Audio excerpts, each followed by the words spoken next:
حضور اقدس صلی اللہ علیہ وآلہ وسلم جب مکہ مکرمہ سے چلے ہیں تو حضرت ابوبکر صدیق رضی اللہ تعالیٰ عنہ ساتھ ہیں۔ حضرت صدیق اکبر رضی اللہ تعالیٰ عنہ اور حضرت رسول اللہ کا یہ سفر ایک ہفتے کا ہے۔ ایک ہفتے کا سفر طے کر کے حضور اقدس صلی اللہ علیہ وآلہ وسلم مدینہ طیبہ پہنچے ہیں۔ مدینہ طیبہ میں سرکار دو عالم صلی اللہ علیہ وآلہ وسلم کی جو وہاں پر رہائش کا پروگرام اور صورتحال ہے وہ یہ تھی کہ اللہ کے رسول صلی اللہ علیہ وآلہ وسلم نے پھر قباء کی مسجد جو تعمیر کرائی ہے وہاں پر بھی ایک ہفتے کا قیام ہے۔ گویا یہ کل مدینہ طیبہ مسجد نبوی تک پہنچنے کا جو سفر بنتا ہے وہ 2 ہفتے بنتا ہے، ایک ہفتہ سفر کا اور ایک ہفتہ قباء میں ٹھہرنے کا۔ یہ رسالت مآب علیہ الصلوۃ والسلام کے 15 دن بنتے ہیں۔ تو مدینہ طیبہ میں جب اللہ کے رسول صلی اللہ علیہ وسلم تشریف لائے تو جس کے گھر میں سب سے پہلے حضور پاک علیہ الصلوۃ والسلام رکے ہیں اس صحابی کا نام ہے حضرت کلثوم بن ہدم رضی اللہ تعالیٰ عنہ۔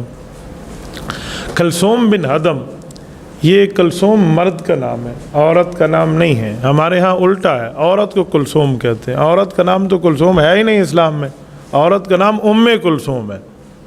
کلثوم بن ہدم یہ صحابی کا نام ہے اور یہ مرد ہے، صحابیہ نہیں ہے۔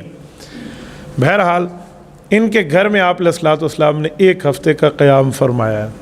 ایک ہفتہ سرکار دو عالم صلی اللہ علیہ وسلم یہاں رکے اور جب حضرت علی المرتضیٰ رضی اللہ تعالیٰ عنہ لوگوں کی امانتیں واپس کر کے مکہ مکرمہ سے مدینہ طیبہ پہنچے، آپ علیہ الصلوۃ والسلام نے احوال سنا کہ جن کی امانتیں میرے پاس تھی سب کے حوالے کر دیا، فرمایا جی کر دیا۔ اس کے بعد آپ علیہ الصلوۃ والسلام مدینہ طیبہ روانہ ہوئے۔ یہ جو قباء ہے اس کو باب المدینہ بھی کہتے ہیں۔ اس وقت تو مدینہ طیبہ بہت بڑا ایک صوبہ بن چکا ہے۔ اس وقت جب رسالت مآب علیہ الصلوۃ والسلام یہاں تشریف لائے تھے تو جو مدینہ شہر تھا وہ کل اتنا شہر تھا جتنی آج مسجد نبوی ہے۔ یہ پوری مسجد نبوی میں حضور پاک صلی اللہ علیہ وسلم کے دور کا شہر مدینہ آ چکا ہے، اور شہر مدینہ وہی ہے۔ اب اس پر مسجد نبوی قائم ہے، جو اس کے باہر ایریاز ہیں وہ مدینہ کے مضافات کہلاتے ہیں، وہ مدینہ طیبہ نہیں کہلاتے تھے اس زمانے میں۔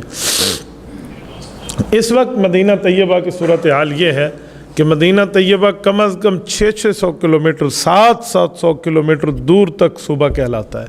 مثلا اگر آپ مدائن دیکھیں، مدائن صالح دیکھیں، مدائن شعیب دیکھیں، یہ بہت دور علاقے ہیں اور یہ مدینہ طیبہ کے صوبہ میں منطقۃ المدینہ وہاں لکھا ہوتا ہے۔ اس سے آگے جائیں آپ تبوک چلے جائیں 700 کلومیٹر، ایک اگر دوسرے راستے سے جائیں جس طرف سے حضور پاک علیہ السلام کا سفر ہوا ہے تو یہ مدینہ طیبہ سے 900 کلومیٹر دور بنتا ہے تبوک۔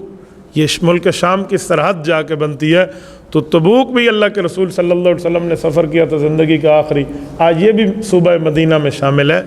تو یہ سارے ایریاز اس وقت مدینہ طیبہ نہیں کہلاتے تھے۔ حضور پاک صلی اللہ علیہ وسلم جب تشریف لائے تو قباء میں رکے ان صحابہ کے پاس۔ جس جگہ اللہ کے رسول نے ایک ہفتہ قیام کیا ہے وہ گھر آج بھی قائم ہے۔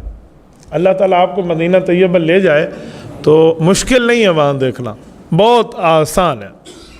آپ مسجد قباء جائیے، جس طرح میں منہ کر کے بیٹھا ہوں ایسے سمجھیں اگر سامنے قبلہ ہو تو، یعنی مسجد قباء کا سامنے محراب ہے، جو آپ کے دائیں طرف کا گیٹ بنے گا نا، اس گیٹ سے آپ باہر آئیے، روڈ کراس کیجئے، پیچھے محلے میں جائیے تو وہاں محکمۃ الغابہ کا آج بھی کنٹرول ہے، محکمہ جنگلات ایریگیشن والوں کا، وہاں وہ گھر موجود ہے جس گھر میں آپ علیہ السلام نے ایک ہفتہ قیام فرمایا، اور اس گھر کی دیواریں اوریجنل شکل میں ہیں، 1400 سال پہلے کی وہ قلعے کی عمارتیں ہیں۔ میں نے اپنی آنکھوں سے اس کو دیکھا بھی ہے، میں کئی بار وہاں پہنچا ہوں۔ تو وہاں ایک کمرہ ہے جس کی آج کل تعمیر نو ان نے کی ہے، اس کے ساتھ ایک چھوٹی سی جگہ لوگ وہاں نماز پڑھتے ہیں۔ میں نے وہاں معلوم کیا کہ شیڈ سا بنا ہوا ہے، چھتا سا، کہ ادھر نماز پڑھنے کی وجہ وہ کہتے ہیں مقام تذلیل ہے، سائے کی جگہ۔ مجھے وہاں کوئی بتا نہ سکا کہ سائے کی جگہ کیا ہے، سایہ تو کوئی چھت کی جگہ ہوتی ہے۔ میں نے پھر اس کو سیرت میں سرچ کیا تو مجھے اس کا جواب ملا کہ یہ دراصل ایک واقعہ ہے۔ وہ واقعہ یہ ہے کہ جب حضور پاک علیہ السلام حضرت کلثوم بن ہدم کے اس ولا میں رہتے تھے نا، تو مدینہ طیبہ سے صحابہ ملنے آتے، تو مدنی لوگ جو تھے اکثر آپ علیہ الصلوۃ والسلام کے چہرے مبارک سے واقف نہیں تھے۔ تو مدینہ طیبہ تو 2 افراد آئے تھے مکہ سے، حضرت ابوبکر اور حضرت رسول اللہ صلی اللہ علیہ وسلم، اور حضرت ابوبکر عمر میں اللہ کے رسول سے 2.5 سال چھوٹے ہیں، تو 2.5 سال چھوٹا ہونا، اس وقت 53 سال اللہ کے رسول صلی اللہ علیہ وسلم کی عمر مبارک ہے، حضرت صدیق اکبر کی کوئی 50 سال بنتی ہے، تو یہ بالکل قریب قریب ہے نا، فرق نہیں لگتا تھا۔ تو لوگ پہلے آ کر حضرت ابوبکر صدیق کو ملتے، ہاتھ ملاتے، ہاتھ چومتے، بھائی یہ ہمارے نبی پاک ہے۔ بعد میں بتایا جاتا ہے کہ آپ علیہ الصلوۃ والسلام، حضرت ابوبکر صدیق فرماتے ہیں کہ مجھے یہ اندر سے ایک عجیب فیلنگ ہوئی کہ میری عزت ہو رہی ہے حضور علیہ السلام کی موجودگی میں۔ تو حضرت صدیق اکبر رضی اللہ عنہ جو اوپر چادر پہنی ہوئی تھی نا، تو یہ کھڑے ہو گئے اور انہیں چادر اتاری اور اتار کر اللہ کے رسول پہ سایہ کیا کہ انہیں گرمی نہ لگے، سایہ مل جائے۔ پھر لوگوں نے پہچان لیا یہ آقا ہیں اور یہ آقا کا خادم ہے۔ اسے کہتے ہیں تظلیل، سایہ دینا۔ تو وہ جگہ وہ ہے مقام تظلیل، سایہ کی، ورنہ چھت والی سایہ کی بات نہیں تھی، یہ آج بھی وہاں مقام موجود ہے۔ 1 ہفتے کا قیام ہے اللہ کے رسول کا۔ پھر جب حضرت علی المرتضیٰ امانتیں واپس کر کے تشریف لائے تو حضور پاک ان کے ساتھ مدینہ طیبہ اندر شہر آئے ہیں۔